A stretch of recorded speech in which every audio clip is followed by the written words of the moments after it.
anh nó lúc bữa tết nó chơi chơi nó cho sạp bị em mò nó là lúc mò khi chia lúc mò khi chia là mông lúc mò who idea Pan Asia Center lúc này mông luôn ta là khi chia đó cái chị nó có lúc cú ya rất là anh cái hậu thế hay hò tại khi họ chút thôi em đó cho tôi khuyên nó nói cái khi chứ mà yeah open the door oh what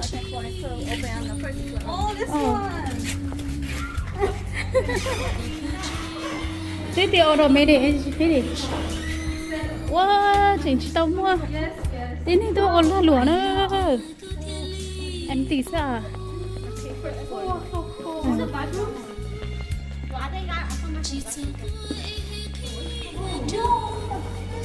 đây nữa chỉ với mấy sao đó là chỉ với mấy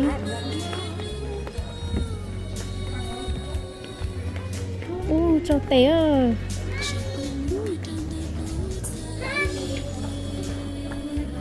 cho té hay 31 anh lấy cái thái tạo qua cô vậy say gì là cho có chờ nữa đó.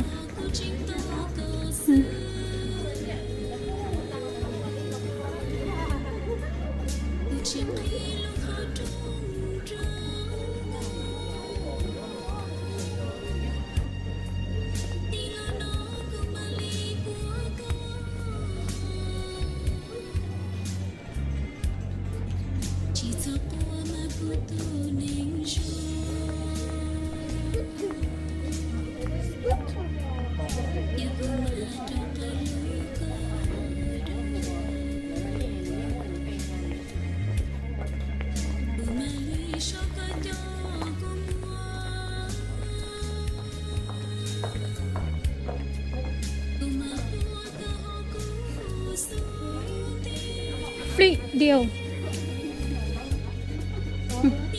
Ô, lên chuối cho phòng tao mua ta. Tiếc ui cũng mấy đồ lão. Còn đi tính.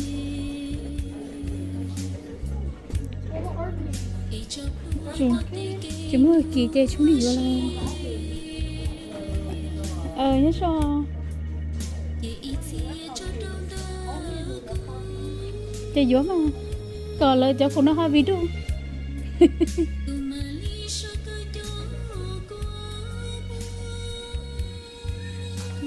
nó gì cổ đô la hay châu đô la có nó châu đô la kêu luôn cho xong buồn rồi tay đĩa nó spay đời ạ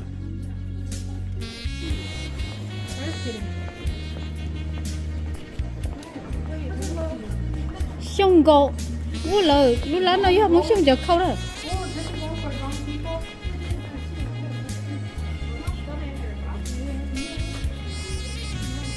nếu muốn xung đấy tao dưới xung gỗ này lại xung gỗ ấy nó là máy thay kia